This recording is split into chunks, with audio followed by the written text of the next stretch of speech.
On dit que l'amour d'une mère est inconditionnel. On ne mentionne jamais ce qui arrive quand son propre enfant devient le couteau qui blesse le plus profondément.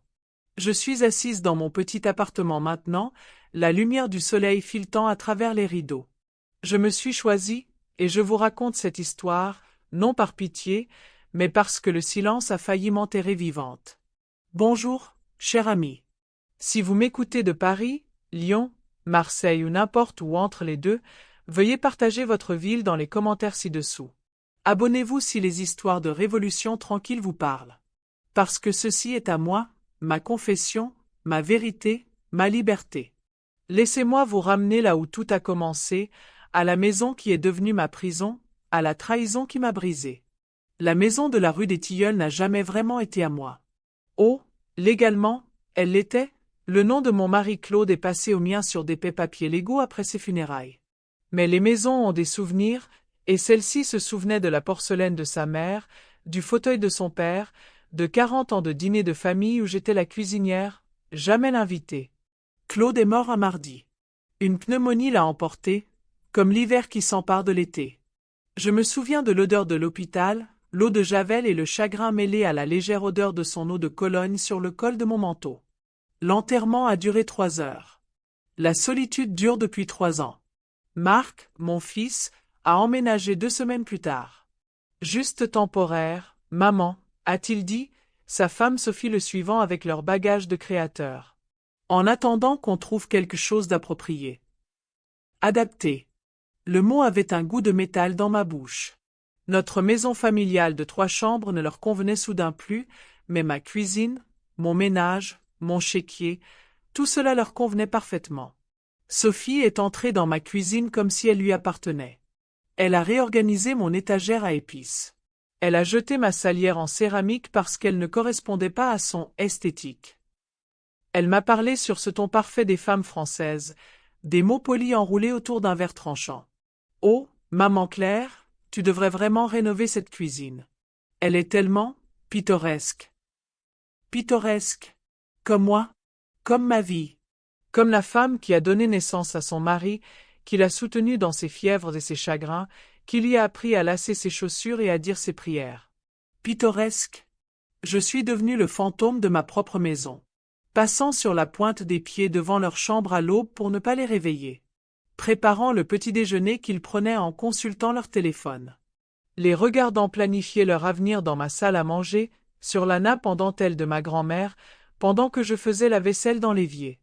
L'humiliation a commencé doucement. Sophie me demandant de l'aider à faire la lessive quand ses amis lui rendaient visite. Marc me présentant comme l'assistante de Sophie au barbecue des voisins. La lente érosion de mon logement, de mon nom, de ma valeur, jusqu'à ce que je sois un meuble dont ils avaient hérité avec la maison. L'hiver s'est installé sur notre maison comme une froide vérité. Les dîners de Sophie sont devenus fréquents. De jeunes couples de son agence de marketing, leur rire résonnant dans les pièces qui abritaient autrefois la joie de ma famille. Ils discutaient de régions viticoles et de week-ends à Bordeaux pendant que je servais leur plateau de fromage et débarrassais leurs verres. J'ai remarqué comment Sophie me regardait servir. Son regard suivait mes mouvements, énumérant mon utilité. Elle souriait aux invités et expliquait « Claire est d'une aide précieuse. Nous avons tellement de chance de la voir. » Chanceux. Comme si j'étais une employée de maison, pas la femme à qui appartenait chaque fourchette. Le soir où tout a changé, tout a commencé comme tous les autres. Sophie a annoncé un autre dîner. 8 invités, a-t-elle dit en me tendant une liste manuscrite. Service impeccable cette fois, maman. Rien de ce style familial et décontracté. Service impeccable. Dans ma propre salle à manger. Avec ma porcelaine de mariage. J'ai passé la journée à cuisiner, coq au vin, gratin dauphinois, tarte tatin. J'avais mal au dos à force de rester debout, les mains irritées à force de laver des bols sans fin. Quand les invités sont arrivés, j'étais invisible.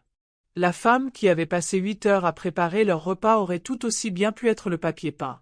Sophie, c'est incroyable, a dit son patron en levant son verre de vin. Tu es une cuisinière tellement talentueuse. Sophie a souri, acceptant les compliments pour ma cuisine. Oh, ce n'est rien. Juste un truc improvisé. Improvisé. Le coq au vin que je préparais depuis 30 ans. Improvisé. Je me tenais sur le pas de la porte de la cuisine, regardant mon fils rire de la déception de sa femme. Le regardant hocher la tête lorsqu'elle racontait des anecdotes sur leur maison, leur rénovation, leur projet d'avenir. Comme si je n'existais pas. Comme si je n'avais jamais existé. Puis vint le moment qui me brisa. Claire, appela Sophie depuis la salle à manger, sa voix portant cette douceur artificielle qu'elle utilisait en public. Serais-tu gentille d'apporter plus de vin? Et peut-être de débarrasser ces assiettes? Je suis entrée avec le vin et j'ai commencé à ramasser les assiettes. Le téléphone de quelqu'un a vibré. Un invité a fait une blague sur les domestiques. La table a ri. Honnêtement, dit Sophie d'une voix claire comme le vin et insouciante, je ne sais pas ce que nous ferions sans notre Claire. C'est comme avoir une femme de ménage à domicile, mais de la famille. Elle marqua une pause, laissa les mots reposer. Enfin, pas vraiment de la famille. Plutôt, une aide ménagère. La salle à manger devint silencieuse. Pas un silence inconfortable, un silence plein d'attente. Comme s'ils attendaient la chute.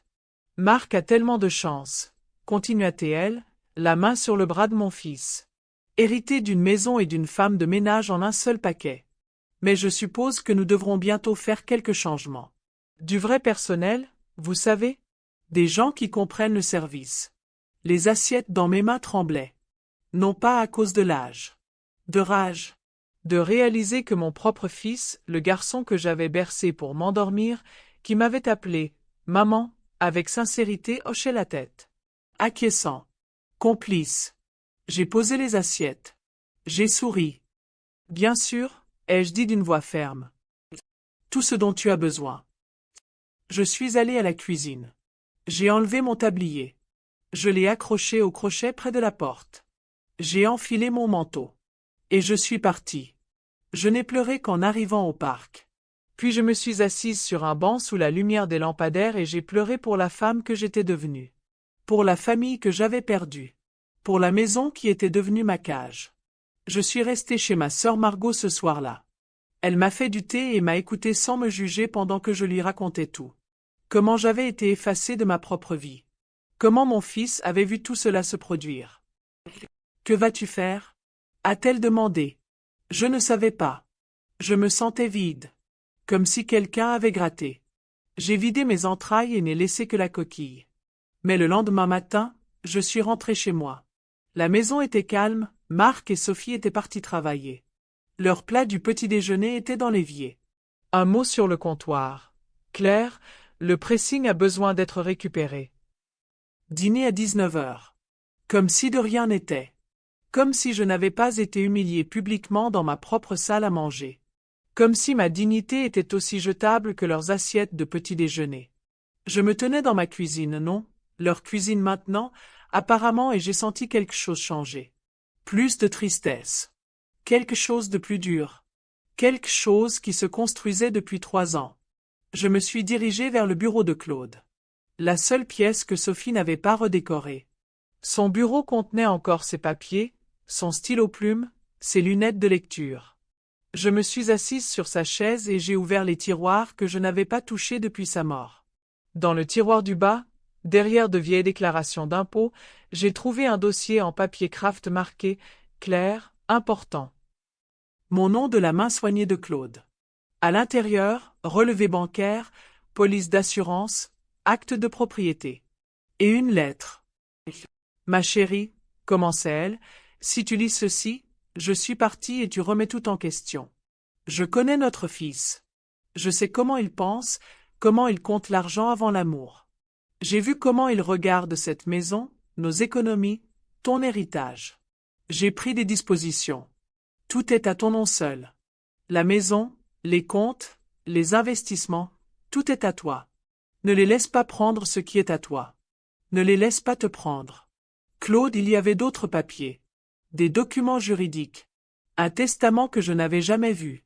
Des comptes bancaires dont j'ignorais l'existence. Des portefeuilles d'investissement. Des documents fonciers indiquant que la maison m'appartenait entièrement, ni en copropriété, ni en héritage. À moi. Et puis, au fond du dossier, d'autres lettres. Des lettres récentes. Une correspondance entre Marc, Sophie et un agent immobilier. Des courriels discutant de la propriété de la rue des Tilleuls, de la valeur marchande prévue et de l'arrivée de la vieille dame en résidence médicalisée. La vieille dame. Moi. Il préparait ça. Depuis combien de temps? Depuis les funérailles de Claude? Depuis avant? J'ai lu chaque document. Chaque courriel. Chaque discussion informelle sur mon avenir qui n'incluait pas ma voix. Il se préparait à me faire déclarer inapte. À prendre une procuration. À vendre ma maison et à me transférer dans un établissement de soins. Maman commence à oublier, disait un courriel. C'est vraiment pour sa sécurité. La maison est trop grande pour elle. J'étais distraite. J'ai mis notre chéquier en ordre, je me souvenais de l'anniversaire de chaque petit enfant, je savais réciter les recettes de famille par cœur. Mais j'étais distraite parce que cela cadrait avec leur plan. Je suis restée assise dans le fauteuil de Claude jusqu'au soir. Jusqu'à ce que j'entende leur voiture dans l'allée. Jusqu'à ce que leur voix emplisse le couloir. Claire a appelé Sophie. On est rentré. Tu as fait le pressing? Je suis allée au salon. Ils se sont assis sur le canapé, mon canapé, en train de faire défiler leur téléphone. Confortable? Privilégié. À la maison. Il faut qu'on parle, ai-je dit. Marc a à peine levé les yeux. De quoi? De la maison. De mon avenir. De tes projets. Cela a attiré leur attention. Le téléphone de Sophie a baissé. Le regard de Marc s'est aiguisé. Quel projet? A demandé Sophie, mais sa voix avait changé. Prudence maintenant. Calculatrice. J'ai brandi le dossier. Ces projets. C'est où tu vends ma maison et me mets en maison de retraite. C'est où tu rencontres des avocats et des agents immobiliers. C'est où tu parles de mes capacités mentales comme si j'étais déjà mort. Le silence s'éternisa. Épais comme du sirop. Dangereux comme la glace. Maman, dit finalement Marc, tu es paranoïaque. On est juste en train de planifier l'avenir. S'assurer qu'on s'occupe de toi. Pris en charge. J'ai ri, mais ce n'était pas un rire. C'était quelque chose de plus tranchant. Comme si tu t'étais occupé de moi hier soir? À ton dîner? Quand ta femme m'appelait l'aide ménagère. Les joues de Sophie s'empourprèrent. Je n'ai jamais dit ça. Tu as dit exactement ça. Devant 8 personnes. Dans ma salle à manger. Pendant que je servais, j'avais passé la journée à cuisiner. Tu exagères, dit Marc. Sophie ne. Ta femme me prend pour une personne jetable, l'interrompis-je. Et tu l'as laissé faire. Tu es resté assis là à hocher la tête pendant qu'elle m'expliquait que j'étais comme une bonne à domicile. Comment tu avais hérité d'une maison et d'une femme de ménage. La pièce crépitait de tension. 3 ans de paroles ravalées. Le poids de la vérité enfin prononcée. On a été bon avec toi, dit Sophie d'une voix tendue. On t'a laissé rester dans la maison. On t'inclut dans tout. On me laissait rester? Dans ma propre maison? Ce n'est pas ta maison, dit Marc doucement. Pas vraiment. C'est la propriété familiale. Papa nous l'a laissée à tous. J'ai souri. Le premier sourire sincère que j'avais ressenti depuis des mois. Non, chérie. Il ne l'a pas fait. J'ai ouvert le dossier. J'ai étalé les documents sur la table basse. Des actes de propriété. Des relevés bancaires. Des documents juridiques avec mon nom, rien que mon nom sur chaque ligne. Cette maison est à moi. Les comptes en banque sont à moi. Les placements sont à moi. Tout est à moi, parce que ton père m'aimait suffisamment pour que tu ne puisses pas le prendre. Ils ont regardé les papiers. La preuve de leur erreur de calcul. La preuve que je n'étais pas la vieille femme sans défense qu'ils avaient imaginée. C'est impossible, a murmuré Sophie. Lis-le toi-même. Je me suis levée, je me suis dirigée vers la fenêtre et j'ai regardé le jardin que j'avais entretenu pendant 20 ans. Ton père était un homme intelligent. Il savait que tu ferais exactement cela. Il m'a protégée de son propre fils.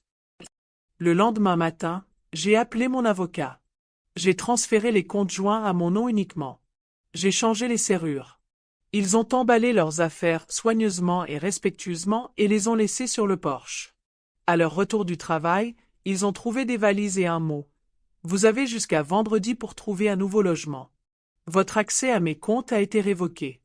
Votre clé ne fonctionne plus. C'est ma maison, et vous n'êtes plus le bienvenu. Marc a appelé, hurlé, menacé, promis de tout contester devant le tribunal. J'ai écouté calmement, puis raccroché. Sophie a d'abord tenté la manipulation. Des larmes, des excuses, des promesses de changement. En vain, elle a tenté l'intimidation. Des menaces juridiques. Des accusations de maltraitance envers les personnes âgées. J'ai tout documenté. J'ai enregistré chaque conversation. Mon avocat m'a assuré que leur cas était désespéré. La maison était à moi. L'argent était à moi. Ils n'avaient aucun droit légal. Mais je voulais plus qu'une victoire juridique. Je voulais qu'ils comprennent le poids de leurs actes. Le prix de leur cruauté. J'ai donc organisé une fête. J'ai invité tous les invités du dîner de Sophie. J'ai utilisé les mêmes invitations, la même formulation soignée. Une petite réunion pour célébrer un nouveau départ. J'ai cuisiné le même menu. J'ai dressé la même table. J'ai préparé le même vin. Marc et Sophie sont arrivés tôt, pensant qu'il habitait encore là. Ils ont trouvé leurs anciens invités, coupe de champagne à la main, me félicitant pour ma merveilleuse nouvelle. Quelle nouvelle? A demandé Sophie d'une voix tendue. Oh, chérie, ai-je dit assez fort pour que tout le monde l'entende, tu ne leur as pas parlé? De ton nouvel appartement? De ton nouveau départ? Les invités semblaient perplexes. Heureux, mais perplexes. Claire a une excellente nouvelle, ai-je annoncé en levant mon verre. Elle a vendu la maison familiale et déménage dans un bel endroit en ville. Tellement libérateur, de laisser tout ce vieux bagage derrière elle. La salle bourdonnait d'intérêt. Question. Félicitations. Mais je croyais que tu vivais ici, a dit quelqu'un à Marc. Temporairement, ai-je répondu à sa place. Ils ont été d'une grande aide pendant la transition. C'est comme avoir des assistants à domicile. Même si je suppose qu'il va falloir faire des changements bientôt. La vraie indépendance, vous savez? Des gens qui comprennent les limites. J'ai repris les mots exacts de Sophie ce soir-là. J'ai vu son visage s'effondrer en les reconnaissant. J'ai vu Marc comprendre ce que je faisais. La maison s'est vendue si vite, ai-je continué. C'est incroyable ce qui arrive quand on est le véritable propriétaire.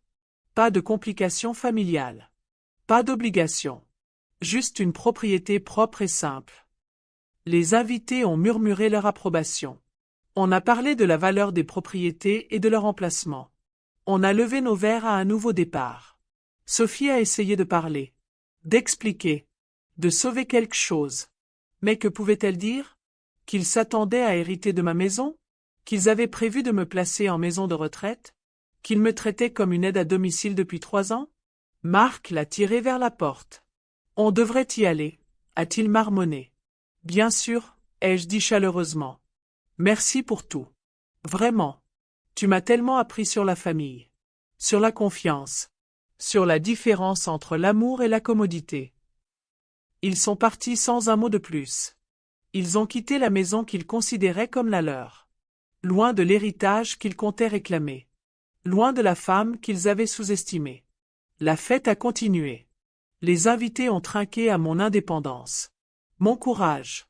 Mon nouveau départ. Ils ignoraient qu'ils étaient témoins de la justice.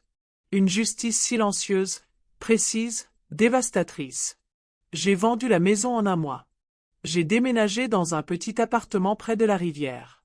2 chambres, une cuisine ensoleillée le matin, un balcon où je cultive des herbes et des fleurs. C'est à moi. Complètement, légalement et émotionnellement à moi. Marc et Sophie ont déménagé dans un petit appartement à l'autre bout de la ville. Leurs meubles design paraissent ridicules dans ce petit espace. Leurs rêves de richesse héritée se sont effondrés avec leur avis d'expulsion. Je ne les déteste pas. La haine est trop lourde à porter. Mais je ne leur pardonne pas non plus. Le pardon exige des remords, et ils n'en ont montré aucun. Seulement de la colère d'avoir été pris.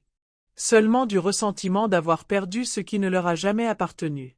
Ma sœur Margot me rend visite chaque semaine. Nous buvons du thé et rions du bon vieux temps. Elle me dit que j'ai l'air plus jeune. Plus légère. Comme si j'avais perdu une peau qui ne m'allait jamais. Parfois, je passe devant la vieille maison. Les nouveaux propriétaires l'ont peinte en jaune. Ajouté des jardinières. L'ont remplie de rires d'enfants. Elle est à nouveau belle. Vivante à nouveau. Libérée du poids de ma tristesse. J'écris des lettres à mes petits-enfants. Des explications soigneusement formulées sur les raisons pour lesquelles grand-mère vit seule maintenant. Pourquoi leurs parents ne viennent pas leur rendre visite. Je ne leur demande pas de choisir leur camp. Je leur dis juste la vérité, que l'amour ne devrait pas coûter votre dignité, que la famille ne devrait pas exiger votre silence, que parfois, la chose la plus courageuse que vous puissiez faire est de vous sauver vous-même. On dit que le sang est plus épais que l'eau. Mais il ne mentionne jamais ce qui se passe quand le sang devient poison. Quand les gens qui devraient vous protéger deviennent ceux dont vous avez besoin de protection. J'ai 70 ans maintenant. Mes cheveux sont argentés, mes mains sont tachées par l'âge, mais ma voix est forte. Mes limites sont claires. Ma vie m'appartient. Je m'assois dans mon jardin tous les matins, les mains tachées de terre au lieu de la vaisselle de quelqu'un d'autre. Je bois du café dans une tasse que j'ai choisie. Je porte des vêtements qui me plaisent. Je parle quand j'en ai envie et je me tais quand le silence me sert. Ceci est ma confession. Ma vérité. Ma révolution. Pas celle qui fait rage avec des banderoles et des discours, mais celle qui se produit quand on arrête d'accepter l'inacceptable. Quand on arrête de se rétracter pour mettre les autres à l'aise. Quand on arrête de donner son pouvoir à des gens qui préfèrent l'utiliser plutôt que de le mériter. Si vous écoutez ceci depuis votre propre souffrance, sachez ceci, vous n'êtes pas piégé. Vous n'êtes pas impuissant. Vous n'êtes pas obligé d'accepter la cruauté car elle est enveloppée dans l'amour familial. Votre vie est à vous. Votre maison est à vous. Votre dignité est à vous. Et personne n'a le droit de vous prendre ces choses. Même s'ils se disent de la famille. Surtout s'ils se disent de la famille. La maison de la rue des Tilleuls m'a appris que certaines prisons ont de beaux jardins. Que certaines cages sont tapissées de soie. Que certaines trahisons s'accompagnent d'invitations à dîner et de cartes d'anniversaire. Mais cela m'a aussi appris que les clés de la liberté sont toujours à portée de main. Il suffit d'être assez courageux pour les utiliser. Je suis clair. Ceci est mon histoire. Et je ne suis plus l'aide commode de personne. Je suis à la maison.